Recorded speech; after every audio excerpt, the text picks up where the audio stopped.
So welcome everyone from the outpost. We are covering live with Albert and Ra. We are excited to be there. And sorry, we're getting things started. Hi, Albert. Hi, Ra. Thank you for joining us today. Hello, hello. Thank you for having us. Thank you for having us.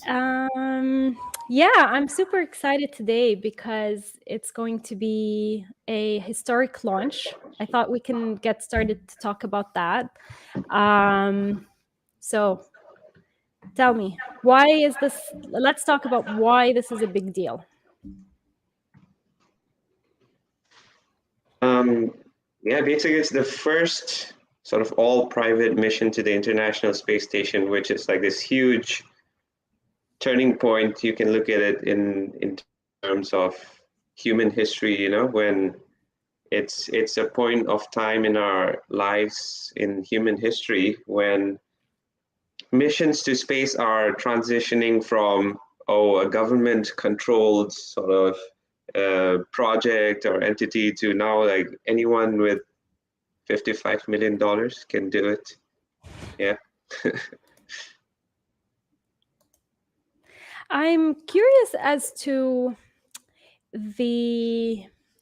for the private astronauts that they're going up there. I'm really interested to talk about it. And I know that, Ra, you've done some work with the training of astronauts in your thesis. So is it this? I don't believe it's the same as the regular training that will go under for the ISS and the NASA missions. Is it? How different is it? I think there's a lot of similarities, and you're right. It's not necessarily full-fledged NASA astronaut training, but they do adopt a lot of the, I guess you can say, the training and the practices that an astronaut would have to go through. The physical requirements, the mental requirements, pretty much everything that would be enough to say that you're fit enough to be an astronaut.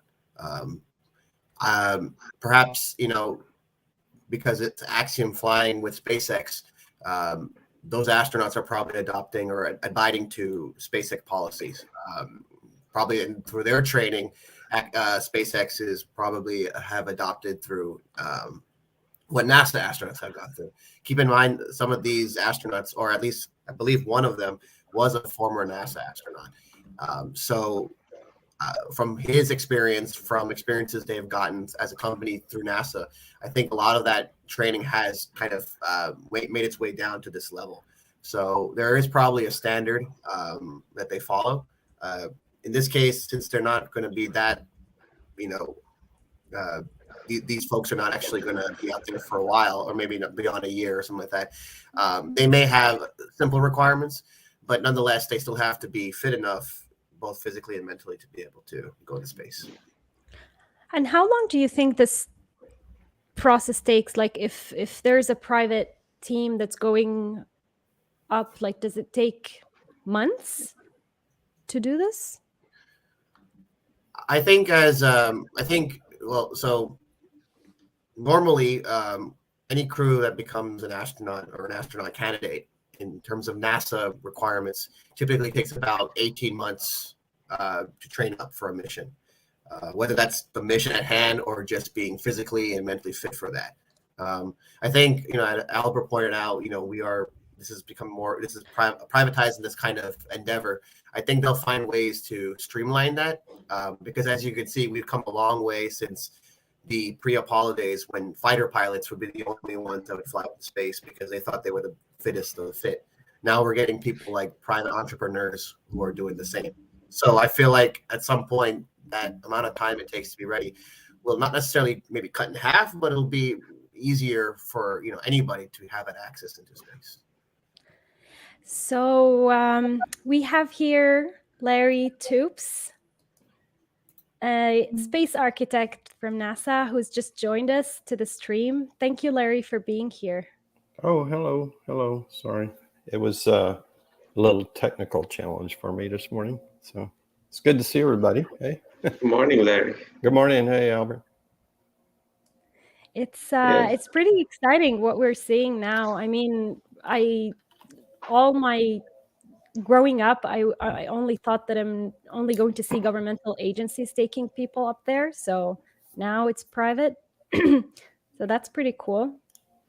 Yeah. And it's also, in the case of Axiom, they really are, not only opening up space for more people, right? But they're also really it's a step forward on the commercialization of low Earth orbit too. I think a pretty definite one.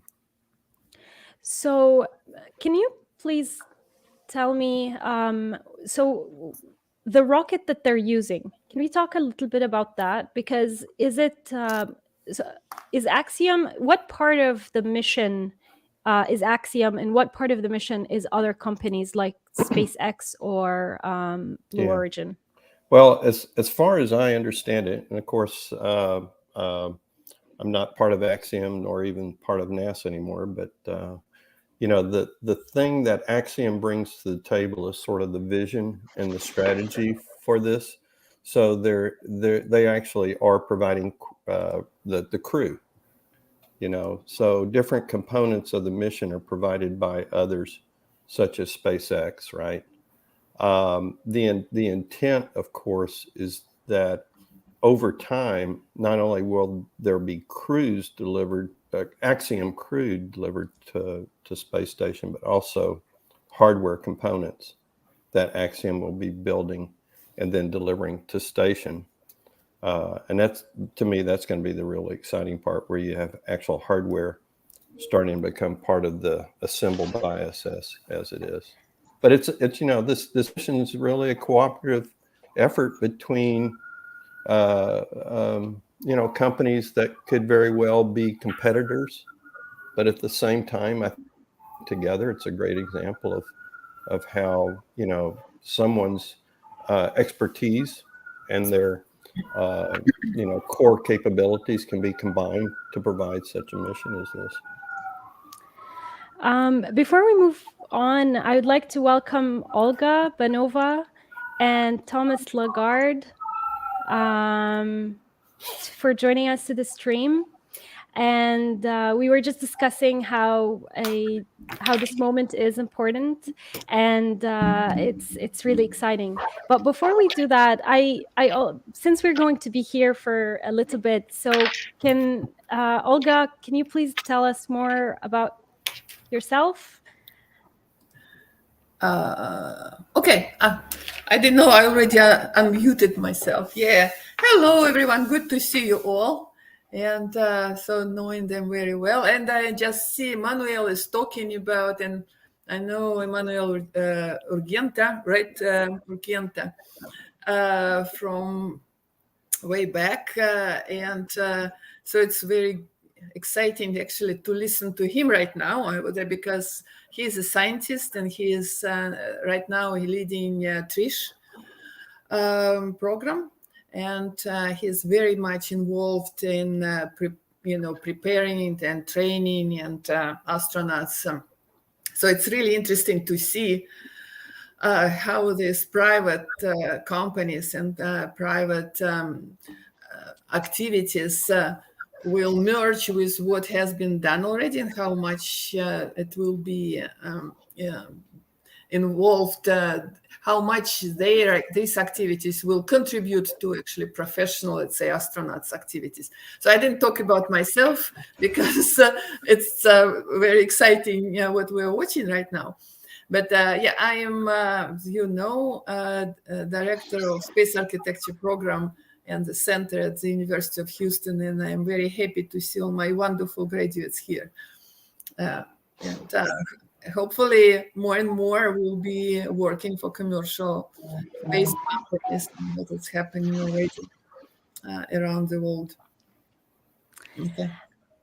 And Larry, I would like you to also introduce yourself to everyone. I know that you have worked, your entire career is in space, and I would like to tell the audience more about that. Okay, and it should be very short here. Let's hope. Yeah. So thank you, Tara. So yeah. So I spent 35, about 30. Well, actually, closer to 30 years in space-related organizations, including commercial. So I worked for Lockheed Martin for about 4 years after graduating from actually the program that Olga runs now, 6 at University of Houston. And then following that, I worked for NASA for 26 years. I had the good fortune to be a subsystem manager within the International Space Station program while it was under concept development and requirements definition, hardware build, and obviously sustaining operations.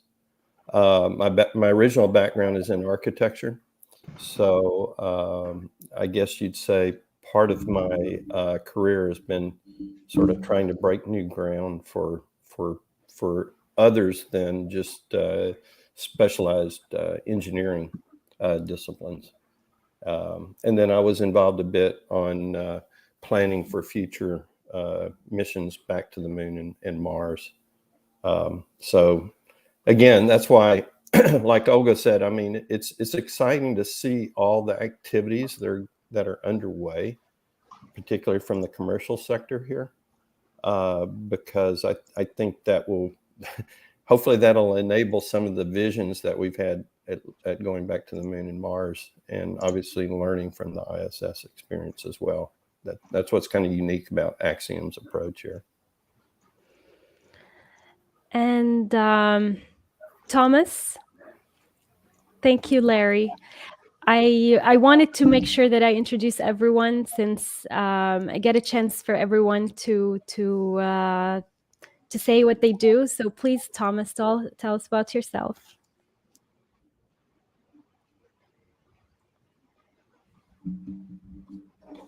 I think you're muted or something, Thomas. Or you might need to change your microphone in the settings.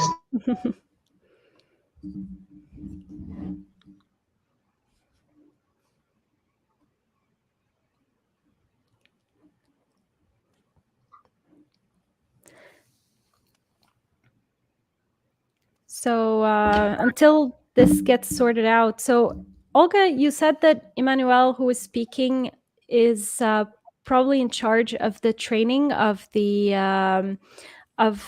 crew members. Did you say? Yeah, I don't know how much he was, because I need to talk to him. It was just news to me too, that how much he was involved in this project, because I saw, we're friends on Facebook, so I saw his posts that he's right there, and with the rocket in the background and everything.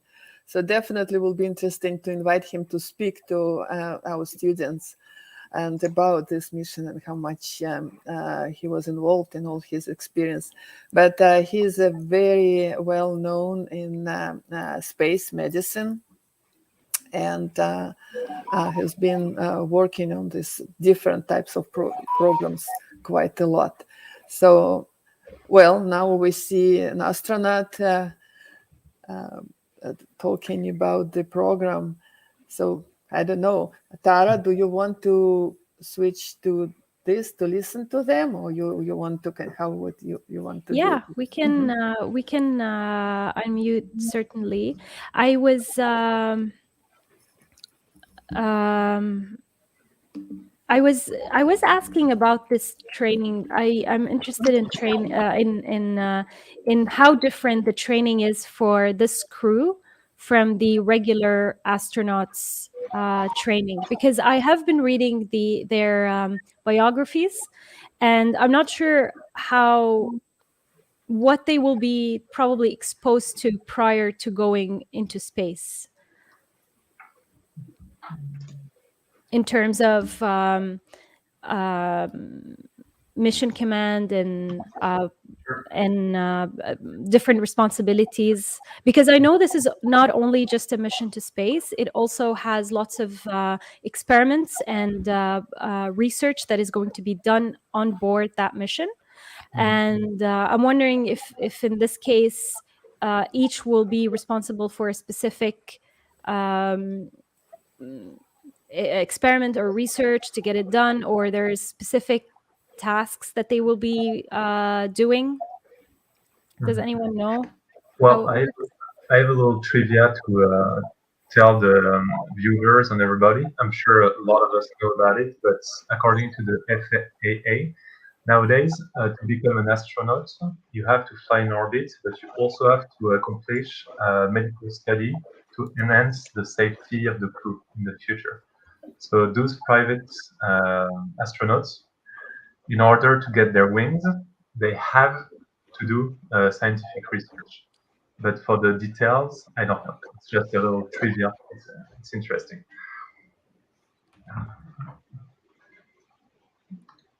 So you're saying that they have to do courses?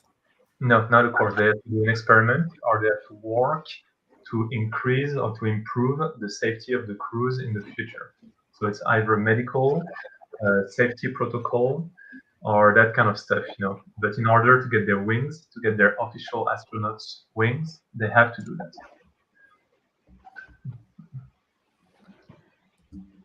And do you know how were they chosen?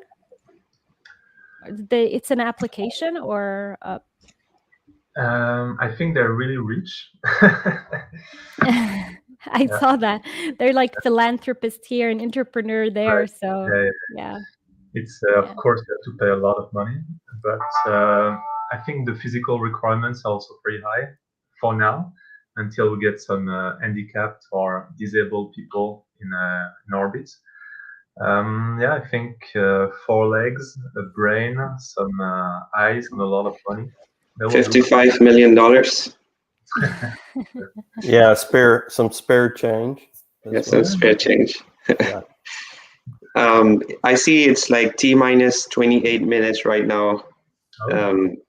So if anyone's watching on YouTube and wondering, our stream, the astronauts are already inside the SpaceX capsule there, and right now should be the time when we're fueling up the rocket. So that's actually an interesting thing that SpaceX has been doing. So previously, the astronauts would be ushered into the capsules after refueling, but SpaceX has now sort of flipped that and done the astronaut ingress into the space capsule first. Now they should be refueling, and in a couple of minutes we should be, not in a couple of minutes, but around 10 to 15 minutes, we should be seeing that bridge which is connecting to the rocket sort of move back, and that'll be the penultimate step towards the launch. So just wanted to point that out.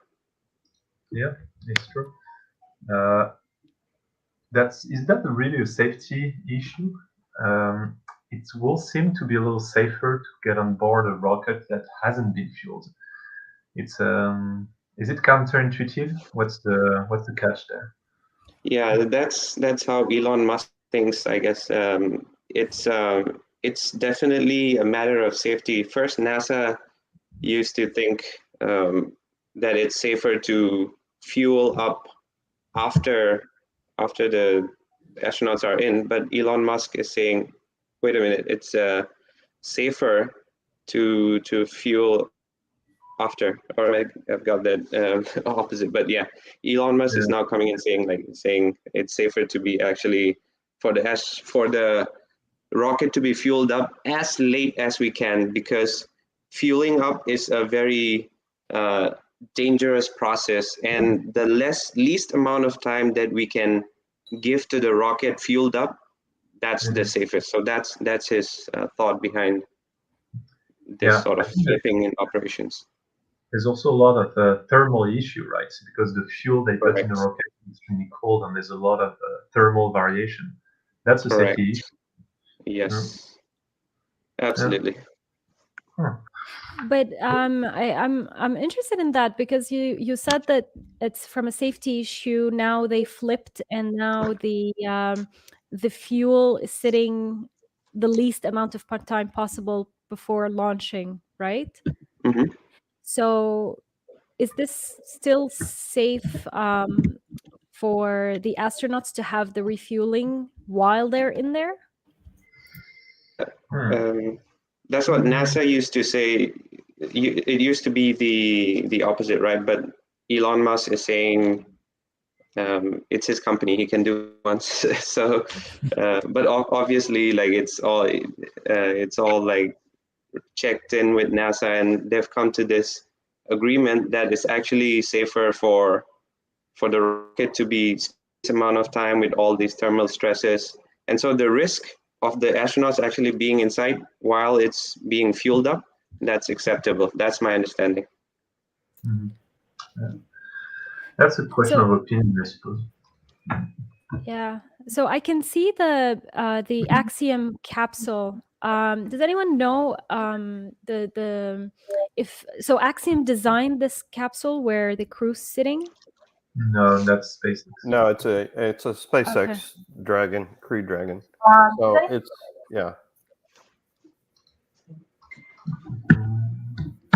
And for the people who are watching, if you can see, so the rocket right here, the bottom part is kind of black, kind of dirty, and the reason for that is because it's a pre-used booster. The bottom part, which is stage one, the booster has been pre-used, and so they've already flown it into space, and so that's why it's covered in soot. Yeah, used rockets. That's beautiful. That's awesome. Yeah. And that's kind of the beauty that I see with not only commercialization, privatization, democratization, where we're sort of increasing the reach of space to people, but we're cutting down the cost of space launch, and reusability is one of the major factors for enabling that. For sure. Tara, I just wanted to say I didn't have the chance to comment on it, but thank you for throwing the first SATC broadcast. That's pretty cool. I hope everything went well, and it's very nice to have this conversation. Cool. It is, yeah, and I know this is the beginner, the first stream, and I hope that it gets enough as properly done as possible, so that we can get to do more about other topics as well. I know that everyone here is an expert in what they're doing, and I'm very excited and grateful that for all of you to be joining me today, and I really do hope to get to do this more often. Yeah, so they are now preparing for, what am I seeing on the screen? Dragon separation. Is this? Yeah, they're kind of running through what's going to happen. The ConOps or the concept of operations. So this is them showing what's their plan, which is going to happen in a couple of minutes from now. As you can tell, it's a pretty jam-packed. And how long would it take them to arrive to the ISS? Oh, that's a good question. I believe the thing that you saw last, the nose cone opening sequence, it's scheduled for like 12 minutes after liftoff. But when do they dock to the ISS? Don't know. Yeah, I think the docking is actually tomorrow. So oh yes, the docking is 20 hours from now. Yeah, yes. It's a little less than 1 day, but they'll be in the capsule for some time. Yeah. Mm. It's kind of tight in there. Yeah, but that's gonna be cool. Sorry, go ahead. No, go ahead. Oh, I was just gonna say the reason why they're opening hatch so soon, I believe, is because they have placed that window. They might have, I'm not sure on this, but they might have placed that cupola or that window so that they can. I doubt it. Otherwise, they cannot connect to the ISS because it takes the spot of the launch. So no, I think they have a regular lock in there.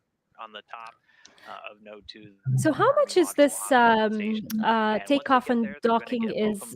I believe it's pretty automated, right? Does the crew have to do anything specific? That's a good question. No, the crews, everything with SpaceX right now is fully automated. The crew has redundant controls, so if anything is going wrong, they can take over, but they're essentially passengers, especially with commercialization. That's sort of the direction that SpaceX wants to move in, you know, where the pilots doesn't have to do anything, and that's kind of how it is right now. There is always an option when the crew can take control, and at any level of automation, the crew has the highest level of command, let's say. So it's always an option if something goes wrong, so they can step in. Actually, even with Soyuz, it's also capsule. Although it's been flown so many times, but there are still possibilities that some may go wrong. And even this docking, when this movie crew was on board, so it's a lot of it was done. The docking was done manually. So the last something wasn't going exactly right. So the crew has to be trained to take over. Doesn't matter if they're commercial or not commercial. So they should be trained well enough, and or at least it should be a commander who can accomplish the mission. Yeah, and keep in mind that with any of these systems from Apollo on, there's always a pad abort scenario that they have to accommodate. So in case there was some problem, even on the pad, the capsule actually separates from the stack to get the crew, you know, out of there as well. But Larry, I think there's a limit where they cannot abort anymore. Is it while they're in orbit? I mean, they can always abort in orbit. Yeah, in terms of on orbit, I'm not that familiar with, but I do know that, like, you know, in the case of even the Orion, which will hopefully fly here soon, but you know, they do have the pad abort thing. And then just one comment while we're watching all this too, and I'm thinking about it, you know, it's like, you know, we're kind of speculating. I don't follow it as closely as maybe I should in terms of, you know, how this is all happening and what they're going to do and all that, because actually it's starting to be where the reversal is now, that the commercial sector will do something and then we'll learn from it later, you know, like the whole idea of the crew accommodation, the risk that's accepted by not only Axiom but companies like SpaceX and all that is a little different than the risk that a government agency like NASA or ESA would accept on a flight. But they seem to be very successful with it, and that's again part of all the learning from like this flight and others too. Larry, it looks like a beautiful day. Yeah. Sure. It is. Yeah, it is very blue skies. Yeah. How much funding do they get from the government? Is it like, how much is it private and how much is it actually governmental funding? Do you know? Not I don't know specifics, but you know, it's kind of one of those things that initially the funding that has actually kept again, Axiom doesn't have the history of SpaceX, but let's take, for example, SpaceX. You know, there was a point in time where they were almost on the verge of basically going out of business, basically. And then there was some government funding secured for certain aspects of the reusability of the Falcon and all that even. So not to answer your question specifically, but the way I understand it, the way I've seen it, is that initially the government funding is fairly large. The commercial, say the private sector investment is on the smaller side, and then as time goes on, that basically sort of transitions to where there's more investment by the private sector, because they found that economically they have a business case, right? And we'll see with this Axiom flight. It's kind of interesting in that they don't have hardware in the game here. They've got people. It's an interesting mix, right? It's different than what we've seen before, right? Their contribution here are the actual crew that they're sending. I do believe that there is some experiments on board, and one of them is a habitat technology by Ariel Ekblaw and MIT, and I'm hoping she will come at some point, hopefully, maybe, to talk about her research and how it's going to be tested on this mission as well. So that's pretty exciting too for space architectural community. On behalf of Cam and I, we'd like to thank the entire team that's made this historic journey. The person speaking right now is, I don't know if everyone's familiar with Mike Seferdini. He's the founder of Axiom, and he's the former program manager when he was with NASA for the International Space Station. And to each of you in the Axiom So family, we couldn't have done it without you. there's a link there between NASA and Axiom, and also International Space Station and Axiom Station. So it seems to be a strong point for their company, and they've brought in a few folks too that have previous experience on the NASA side into their company, like Peggy Whitson, who we're familiar with as a NASA astronaut, is retired now, but she is actually with Axiom as sort of their crew flight director.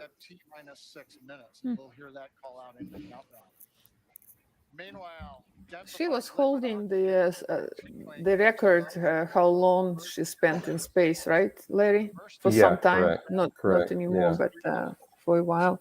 And she was ISS commander once in one of her missions, if I'm not wrong, I think. Yeah, and I'm not sure if you might have covered it earlier, but one of the crew members on this initial flight is a former NASA astronaut as well. Mm-hmm. Well below the boiling point of liquid oxygen. That lets us put as much as we can on the vehicle for performance. I was wondering, Olga, Larry, what are your thoughts on like people from NASA sort of turning the page and like joining a private company and sort of leading the commercialization process? Well, that's great. Yeah. That's great. And because the alternative I've seen on the NASA side, that if you don't have an upcoming project, you have the brain drain. You have people that leave NASA because there's not a program happening in terms of between, say, Apollo and Space Shuttle and Space Shuttle and the ISS. So I think it's wonderful because there are people that would that are just looking for the opportunity to actually build hardware and get experience like this. So, and they have tons of experience to share, and also sharing and working with different environment and see how different it is. I think it makes it stronger on both sides, actually. And also for those who are on NASA side, still for them, it's in the future opportunities to expand on the commercial side. So I only see it helps to make it more diversified, like, these options, what they can do after their NASA astronaut career is over. But not just that, it's also helping to boost commercial side, make it more available for people. And I think it's great, and also shows their belief and their support of commercial activities. Right. So if before, probably many, if you talk to astronauts and cosmonauts, they would say, well, they trust what is built or within these agencies. So now it shows that they trust the hardware, they trust these companies, they're doing the right thing.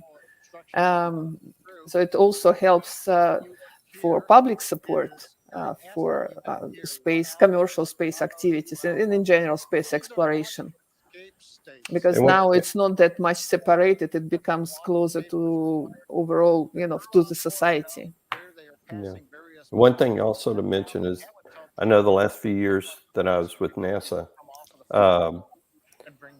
we got into the sort of the rhythm of actually loaning people to these companies. So you would have a thermal expert from NASA sitting in.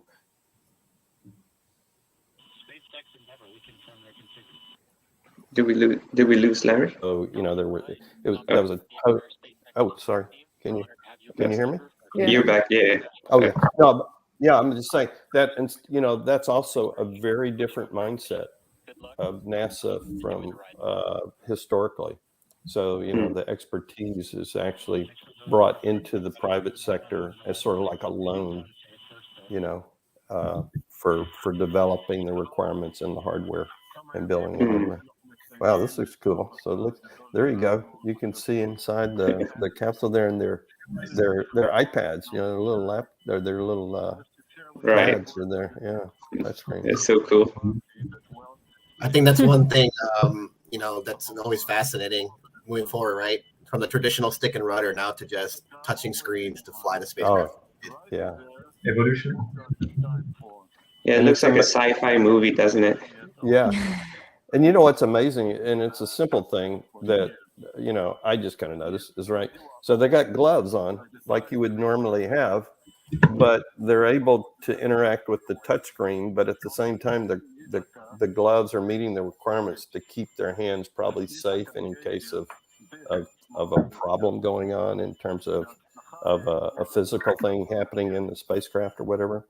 So that whole idea of being able to use a touchscreen through a glove that's meeting all these requirements to protect you and still be able to get the interaction you need with the screen is probably some technology that I'm not aware of that got developed just to enable what we're seeing right now. Yeah, that's awesome. I have a question on it. I think this is the right place to ask for it. If there's a depressurization events going on, how long can they survive in these suits? How long do they have? I don't have the exact number on that, but yeah, this spacesuit is supposed to protect you from depressurization for emergencies, but yeah, I don't know how long it's actually gonna keep you from getting cooked. Yeah, that'll be interesting. Probably 30 minutes. Well, maybe 10 minutes. I don't know. It has to be very long. Let me ask Google. Sure.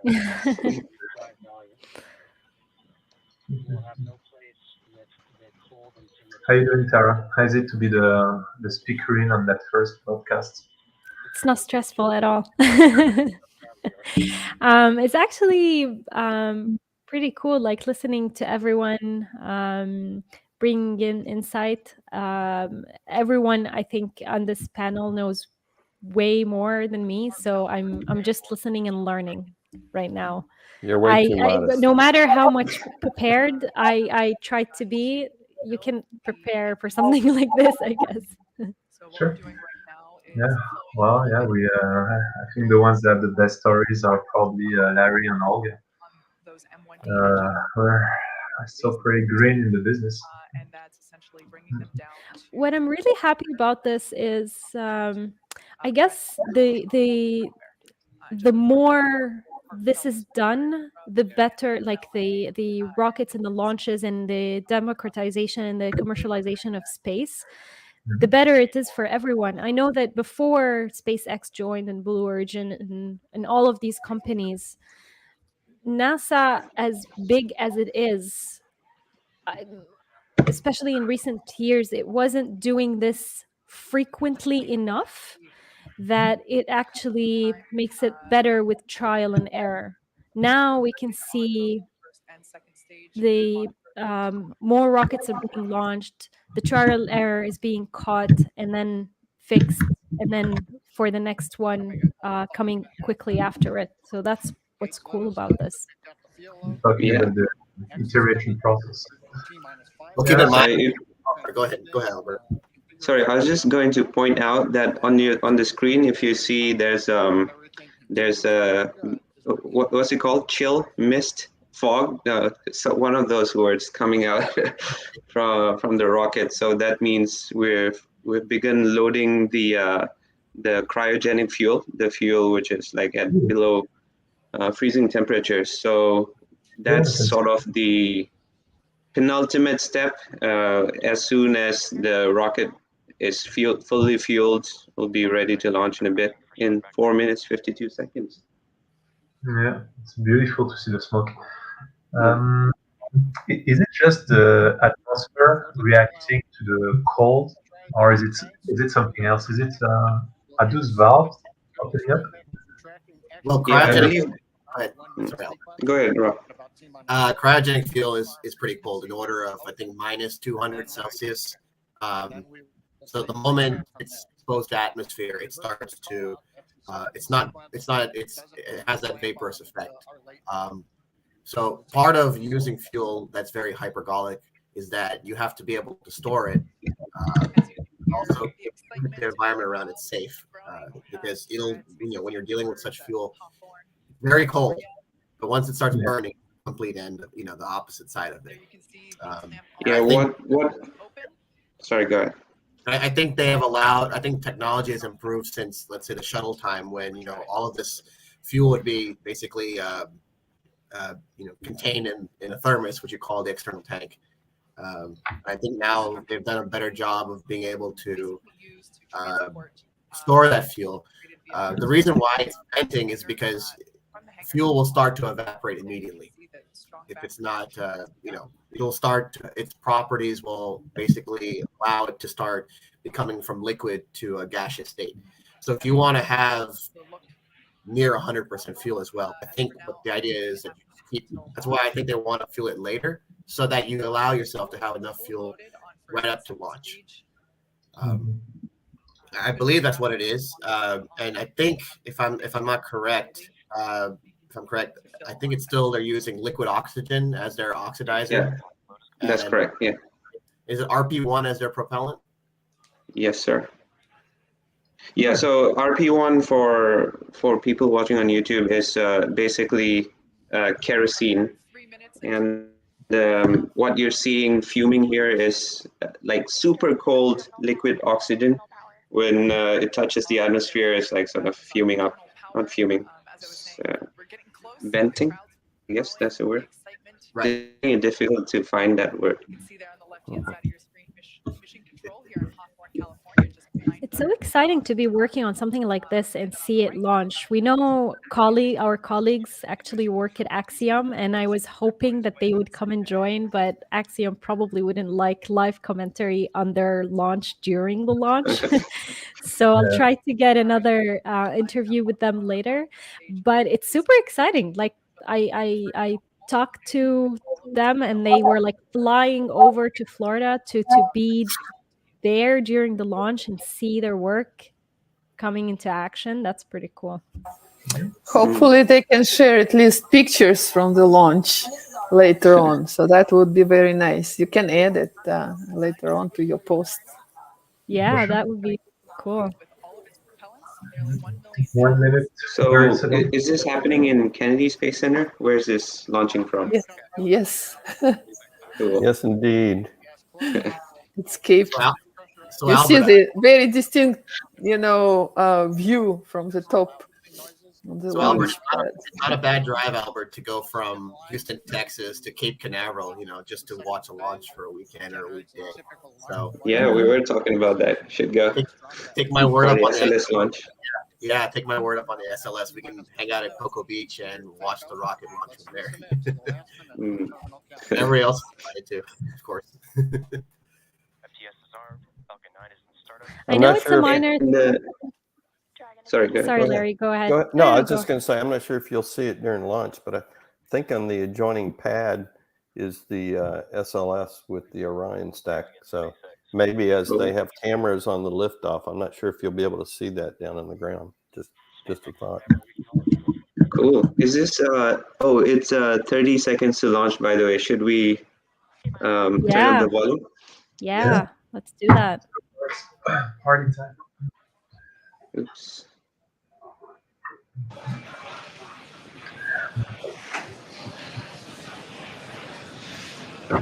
T-minus 15 seconds. I like those sounds when they 10, speak. 9, 8, 7, 6, Exciting. 4, 3, 2, 1, 0. Ignition. Stop. Go Falcon. Go Dragon. Godspeed. Axiom 1. Wow. Good. Together, a new chapter begins. Godspeed AX1. Stage 1 propulsion is nominal. Cool. It's always absolutely amazing to see. Yeah. Let's One day go it will on. become commonplace, T plus but 38 not yet. seconds into this historic mission, flying crew on board Dragon and Falcon 9. Power telemetry nominal. Oh, love this So, shot. Rod, talk to us about the physics of this. Throttling down in the preparation for max dynamic pressure. Wait, who's the expert in flight dynamics here? That's the question. Physics, Newton's law, whatever you. We're approaching something called max Q, which if you see on the timeline below, max Q is like the maximum pressure that the rocket experiences. So this is right now the point where the rocket is under most stress. Yeah. Now it's going down. The crew calling out 1 Bravo should a escape situation arise. It tells the Dragon flight computer what profile to fly using the Super Draco engines. But everything is looking good. What's really amazing is on Falcon 9. Maybe you can lower the volume. We're getting nominal callouts from all the engineers and a great view from the ground camera and the onboard cameras. Invac chill underway. Sorry, give me a second. I'm trying to lower the volume. Ultimately, you're going faster and faster. Beginning to chill in the second stage turbo pump in preparation for its ignition coming up in just over half a minute from now. First stage was just to get through the atmosphere. The second stage would be the coming up on about 3.5 G's. And the third part will finally shoot you to the moon. I think somebody's listening. Level of acceleration. No, Raul, that was you? Okay, perfect. That sounds better. Maybe we can talk about the way the exhaust is shaped now. What happens when the rocket goes up and the exhaust plume gets bigger and bigger and bigger. That's an interesting phenomenon.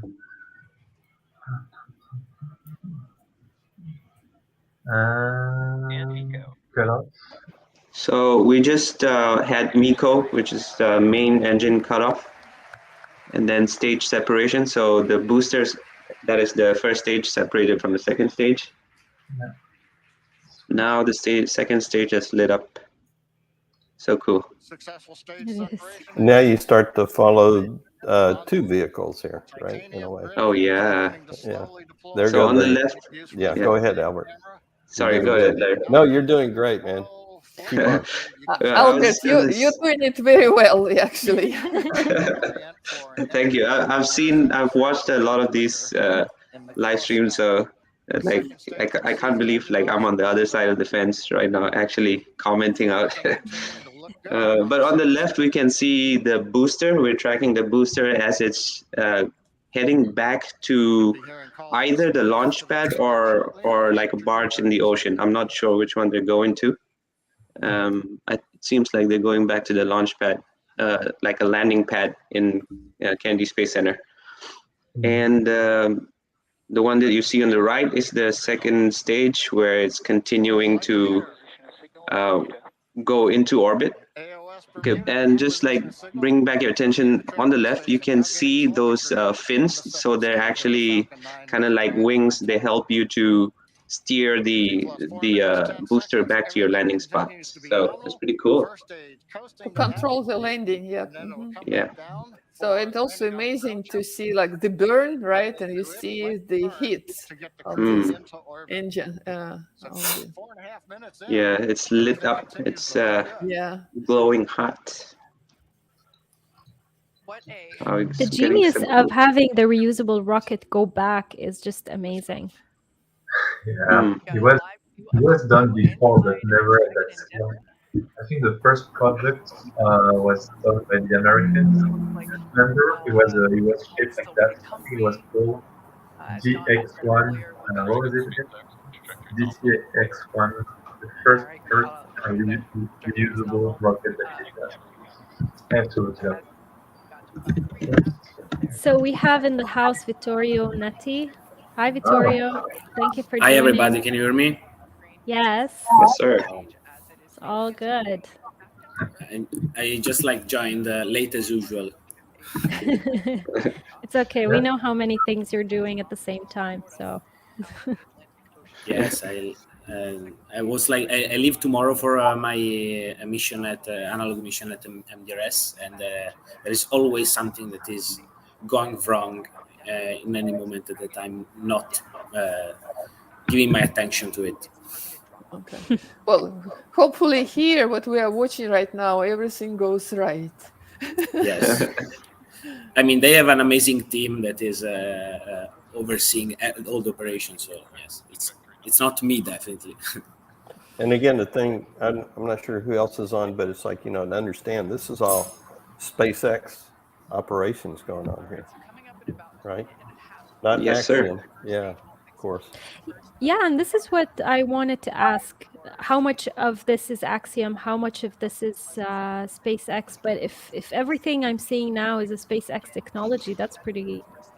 Yeah, this is all SpaceX right now. What Axiom is providing for this mission are the astronauts, like Larry was saying earlier. But every hardware, all the hardware that's being used to launch and gets to the International Space Station, that's SpaceX's duty, so they're the service providers to make them reach their new space and home. Well, yeah, what I understood. Go ahead. No, sorry. No, go I ahead, just wanted to Victoria. say that, what I understood at the end of the day, of course, it's a proof of concept for Axiom because they are gonna build a space station, and also the space station will be at the start will be part of the ISS, and after it will become a free flyer. So, but at the same time, I think it's a big also publicity stunt for Axiom because they are just demonstrating that they can do it even before having the space station there. Even it's the provider is SpaceX for everything, operations, hardware. Yeah, I think the thing to keep in mind, right, is Axiom is not neglecting operations, which is a whole part of this whole new commercialization of low Earth orbit. It's not just the hardware. It's having some crews go up there and learn in terms of how the operations flow might occur once they start to assemble pieces on there. And it's also a good example of cooperation and collaboration Oh, on yeah. the project. Isn't that a cool shot on the right? Look at their view of Earth now. Oh yeah, so the boosters beginning to come back down too on the left. So yeah. Awesome views. And it's deceptive. Those fins, I bet 15 people could stand on one of them. Huge. You can't really tell how huge they are from this view. Oh wow, really? Yeah, it's super huge. Yeah. Oh yeah, they're big. Yeah, a little trivia. It's been about 6 years ago now, maybe 7. One of the co-ops we had in our office at Johnson Space Center went on to get a job at SpaceX, and he actually designed these legs that you see on the left here. Mechanical Design engineering. Oh. Yeah, I designed him. I mean, he was with SpaceX, and they had that problem to solve, and he was given it. And he's probably not even, probably 30, 32 years old now. But cool to So see what's their stuff. function?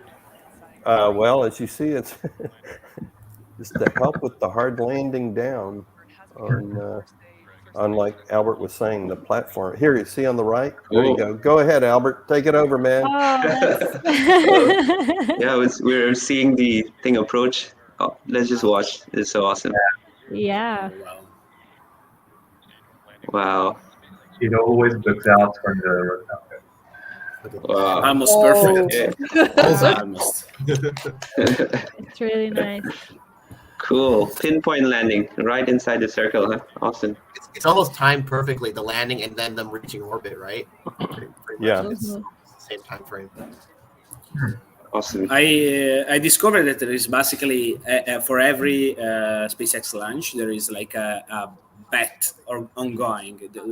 Basically, there are people online that they divide the landing platform in sector, and everyone can bet money on in which sector it will actually land. Okay, we should start that. Yes. It's not probably good for OCD people who want it right in the middle. Right. Don't bet, kids. Betting is bad for you. That's right. Albert, I think you can explain this more, but I believe the tradition now has been with those SpaceX launches is that they bring stuff an animal, to identify that you're in micro or zero gravity. Cool. Do you know what it's this time? It's right there. You see Yeah, you it can right see there it. on the screen. I think it looks like a rabbit. Oh yeah. What is that? It's lion. Maybe. I think one of the launches they brought an angry bird, right? This time I'm not sure what it is. Angry Bird would be perfect. I guess will be good for a while now. They need to reach the apogee of their orbits before they fire again. So there's a little bit of time before we get there. Yeah, I think before that we're gonna have second stage separation. So the rocket was essentially in three parts: the booster first stage, the second stage, and the crew capsule.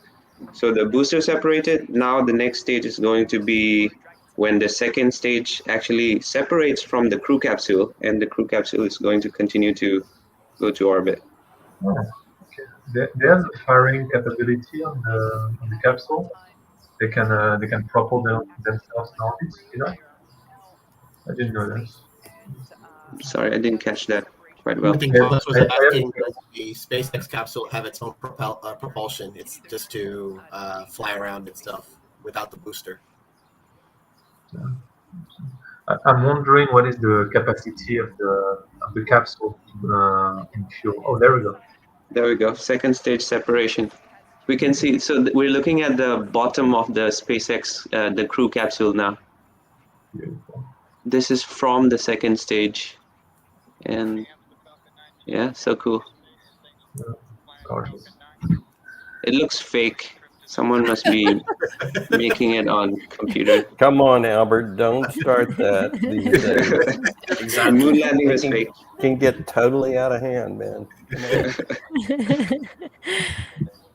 It sounds like look like a waste to have an empty trunk. Yeah. That's why there are so many proposals to reuse it, but it's not an easy task to reuse it. But one thing that I noticed, and I've been watching these for a long time, of course, but all the launch and everything, it goes so quick, right? Everything's fast, and then all of a sudden, it's like right now, it's almost like a very slow motion ballet of sorts because of where they're at now, right? Inside, they're experiencing the zero gravity for the first time. So things even though it looks so slow, they're still moving at what? 10,000 miles an hour? Yeah, as a spacecraft they are, but just watching it, it's kind of like it just, I don't know what the comment's all about, but it's just like, initially everything's blah blah blah blah blah blah blah blah, and then all of a sudden there's almost like a peacefulness to it, while you watch it. Here you go. Yeah. Love the interface. Victoria, do you know anything about the technology on the gloves? Because I was bringing that up earlier, allowing them to be able to use the touchscreen as well as function as a glove. I mean, it's like the touchscreen with the gloves is a technology that we have also like on the snow gloves right now. Just so you have a capacitor on the fingers, but it's like I think that SpaceX. I don't know how they've been able to perform this stunt in the way like to have that approved. But usually, like when you have touch screens aboard a spacecraft, you need to have a copy basically of each command that you can give with a touch input on the side on the touchscreen in the same way in which they have it on the military planes, for example. And instead, in the SpaceX interface, it's not like that. There are way less buttons than actually like an option that they have interface. So there are definitely some options that are not available if the touchscreen is broken. What I know is that they can exchange the screens. So like, for example, if one screen is broken, they can move the interface that is needed to one or the other two screens. So there is already a triple redundancy.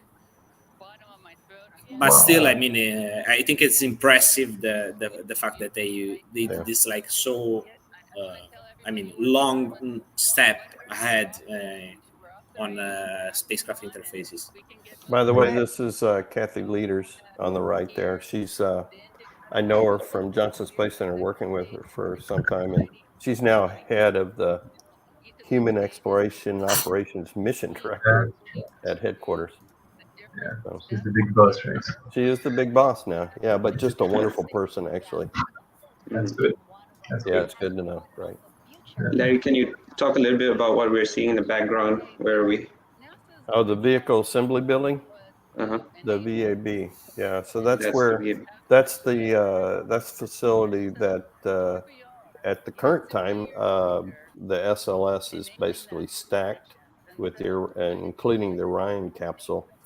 And it's, yeah, you can kind of see it here, right? It has some large doors that just separate. So the whole integration of the vehicle is done inside. It's put on a tractor that basically moves at a very snail's pace from there out to the launch pad that they're using currently. I think it's 39B. I think we just saw 39A used for this launch.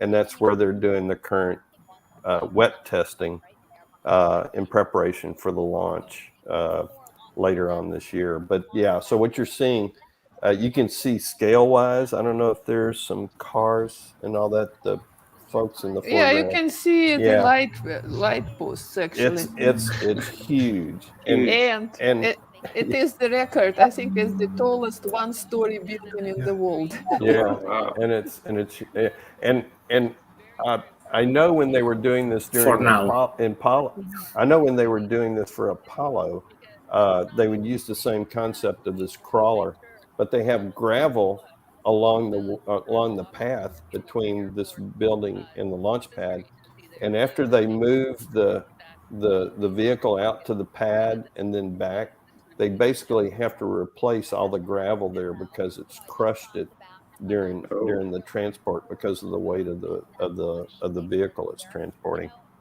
And that process is really interesting to watch. Again, it's like watching paint dry, but it's cool. Interesting. Yeah, I believe that building has a lot of records, including even the United States flag, I believe, is a couple of football fields in length, in size. And I think, I don't remember exactly, but when I went there to visit, they were saying how this building in particular can survive some category of a hurricane, because obviously we're to the coast. Oh, definitely. Right. I think there was a lot of great technology that came about while they were actually preparing for launches, right? The crawler is also quite a piece of equipment. Yeah, I know. It's Yeah, that alone would be an interesting Google search.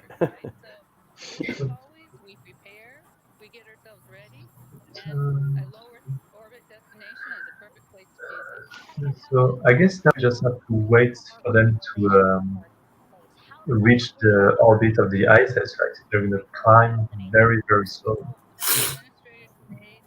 Yeah, that's the.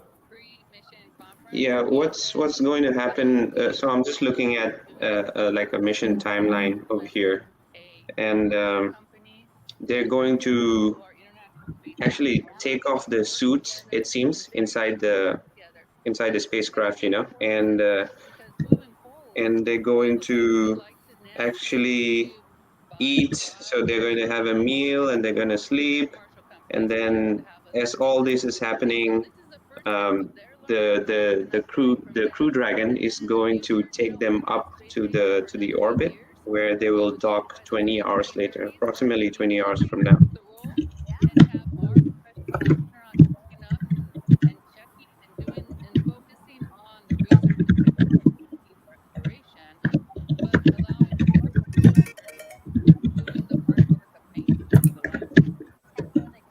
One thing that nobody talk about too much, I think about the Dragon capsule is the hygiene unit,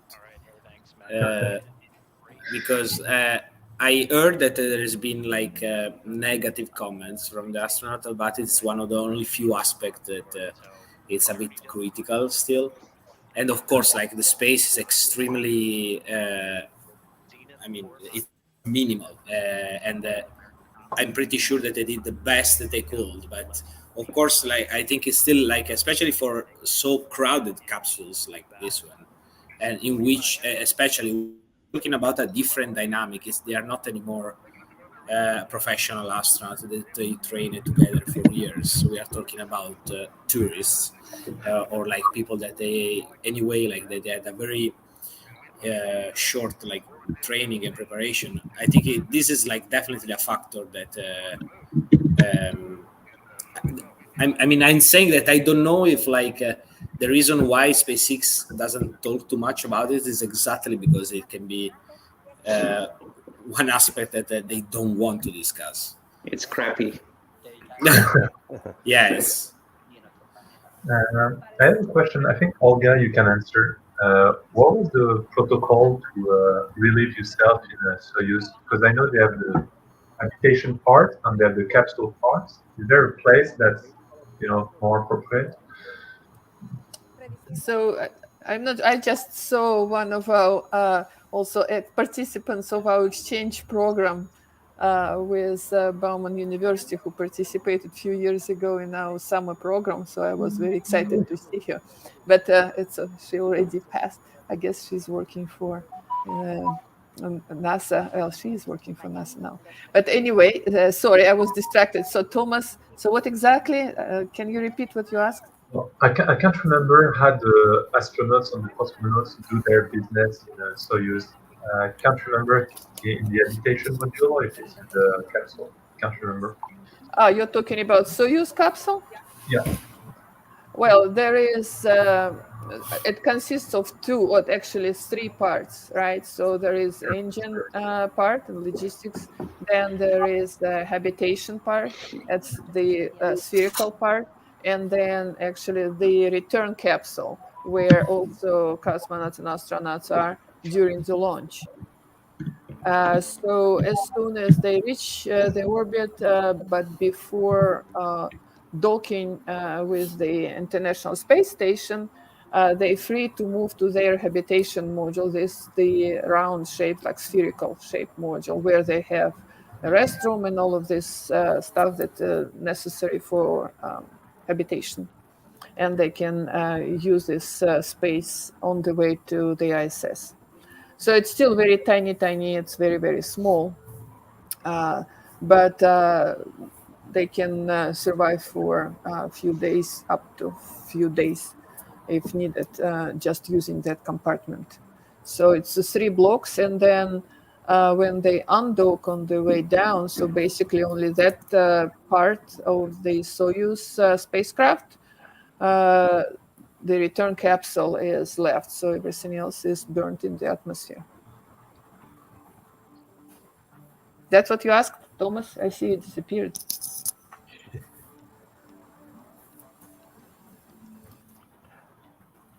I was going to add real briefly too, in terms of what we just saw, right? SpaceX technology, right? The Falcon and the Dragon. I read somewhere, I think it was last week, where SpaceX is going to start to ramp down on the Falcon and the Dragon and start to ramp up their resources on Starship. That fairly soon, say maybe within the next few years, you'll see more Starship launches than you will see the Falcon, because they consider, I mean, I would too. You consider now what we just saw, and we're still amazed that they're reusing that. That's in a way, a state-of-the-art technology right now. I mean, they've done it, right? And they feel like now they can sort of start to go even further with Starship. And that's the part that's going to be really, really interesting. Yeah, I completely agree. Yeah, like for people watching it on YouTube, perhaps, like I look at the current rocket that he used, Falcon 9, as sort of a stepping stone towards Starship, in the sense that Starship is also a stepping stone towards this concept of the single stage to orbit, or the SSTO. So whereas the Falcon 9 has three stages, the Starship has 2. And so that's again taking out what happens with Falcon 9 is that the second stage, it burns up in the atmosphere, it comes crashing down, and so there's lost money, lost resources. So in the Starship, that's not the case. So two stages. One stage boosts it up, comes back to land. The second stage is also completely reusable. So it's really fascinating to see the Starship's development, and us living in a time where Starship is sort of taking shape, you know, and it's going to be a real big tool. Yeah. Yes, at the same time, I think that it's a bit like I don't know. I feel like a bit an overshoot, the idea that they stopped the production of Crew Dragon capsules. Like they say that with just 4 capsules, because now they just finished the construction of the last one, they will be able to provide all the crew services until the crew Starship will start operations. But aside from the the Starship operation itself, and I'm talking about just like providing access to orbit for satellites and other assets like that, I think that they're still very far from a crew version of the Starship. So I mean, of course, like they also say that if needed, they will restart the production of Crew Dragons. But we already had like situation in which there were more than one Dragon docked on the ISS. So, or they have extreme trust, like in their capability to develop the crew version of the Starship until, I mean, in the next years, or just they really think that just for capsule, considering also possible failures of different systems of the capsule that can make the capsule unusable for a period of time, they are really anything that they need, and the reusability of also the Dragon capsule, it's enough to cover all the we are talking about the SpaceX flights, we are talking about the Axiom flights, and now that there is not anymore the option for the Soyuz, that means also all the European ESA flights. I think that's a lot to cover with just for capsule. Yeah, I think also what's interesting is the use case of these two assets are very different. The SpaceX Crew Dragon is primarily for low Earth orbit, where the Starship is just for it's like a one tool for everywhere where you want to go, up till maybe like Saturn if you wish. And so that's also something that's got to be taken into account. And definitely it's going to take a lot of time for Starship to sort of replace what Crew Dragon is doing. And the question I would also ask is, should it replace? Maybe there's a place for Crew Dragons for all time, you know. So for those listening in, can you explain the difference between the different rockets and what's unique about each one and how SpaceX is moving forward with each of them for the benefit of the listeners? Tara, before you someone answers this question, I have to go. I will come back as soon as I can. Cool. Yeah. See you soon. Thank you very much for hosting me for these few minutes. It's been extremely interesting. Thank you for coming. See you. Cool. Was Thomas or someone saying something? Yeah, don't forget Starliner. They're from Boeing. That's correct. Starliner. Forgot about that. I know, everybody forgot about it. Yeah, in general, talking about going one way or another, I think being able to have different options depending on the mission and the purpose of the mission and the requirements and how soon you need to launch and all of that, definitely it's important to have different options with different launches. The big rockets require a lot of resources and takes some time to even to put it together and to launch.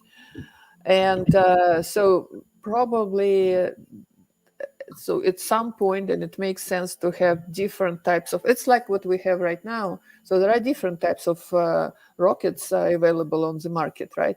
I'm not talking only for human space flight. I'm talking about cargo flights. So different purposes. So we need different vehicles, just like we have different vehicles on Earth for different purposes. The question is, of course, how much we can afford. But with more possibilities and openings and using space for commercial activities, it will allow us to also to have resources to maintain these different types of vehicles. So one goes with another.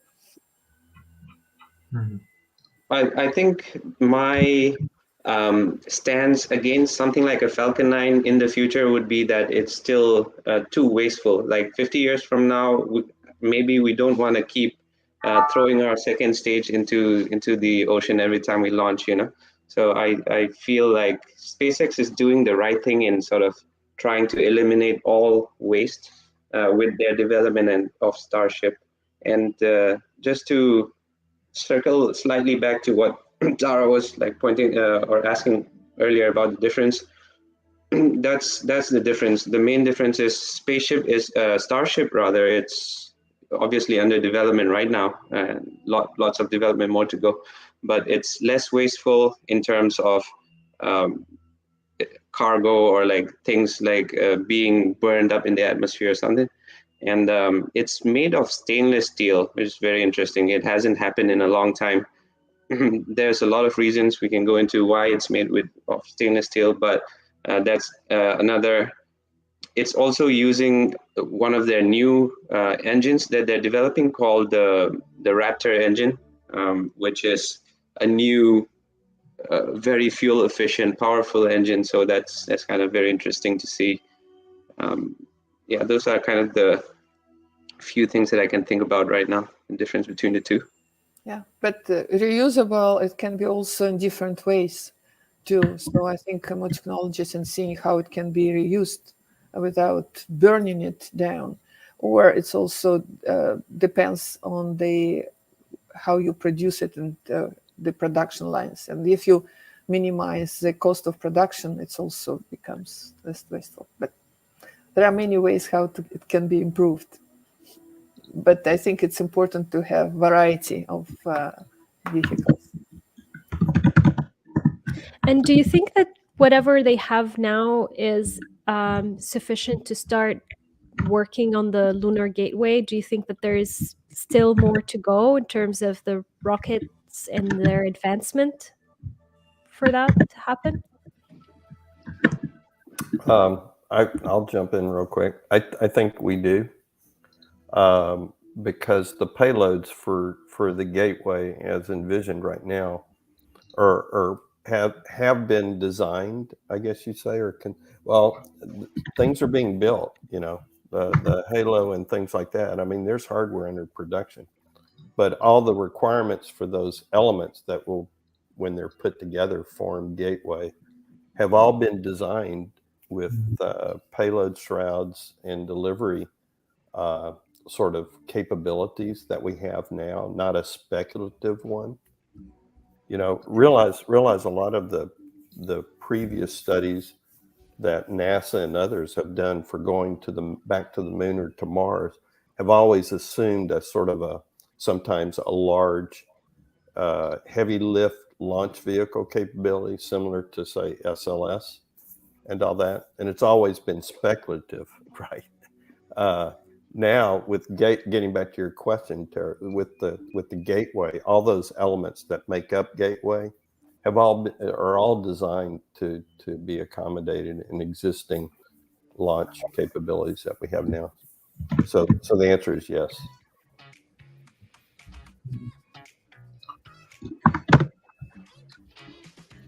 All right. Tara, do you want to keep doing the streaming, or do you think it's a good run? However you like. If there's, I don't know if there is anything significant that we can look at and watch right now, or the next one is the next step is in 20 hours. Yeah, What do you the think? next I think I'll leave it to everyone, however they would like to. I think we can stay on for 20 hours. I guess for 20 hours. Well, listen, I'll have lunch, dinner, breakfast, and then lunch, and I'll see you then. Okay, Albert. Well, I just want to say that right now they're talking about the NASA logo worm as being back. Oh my And God. I'm very excited about it because everybody loved it. And so designer of that logo is just right now on the screen. Oh, cool. And I think many people were upset when the logo was retired. And so now it's back. So that's good. I have a NASA. Yeah, I love it. It's cool. The worm on it. But listen, I've enjoyed spending the time. I do have another commitment at 11 I need to pull off for. But Tara, thank you so much for arranging this. And it's been great. It's like sitting around a table and talking about space, which is really cool. That was very exciting also to share this experience. Looking together. Maybe next time we will be all on Cape Canaveral. Doing this live. Yeah, that would be cool. Okay. Thank you guys. Thank you. Bye. Cheers. Have a good one. Thank you so much, Larry. Thank you, Olga, Thomas, and everyone. I don't know if we're going to end this. I think we're going to end the stream now, correct? Okay. So, yeah. Okay. Bye. Cheers. Thank you so much for being here. Hey. And we'll see you for the next launch, I guess. Yes, indeed. Sure. Okay. Bye. Ciao, ciao. Thank you. Okay, bye. Bye.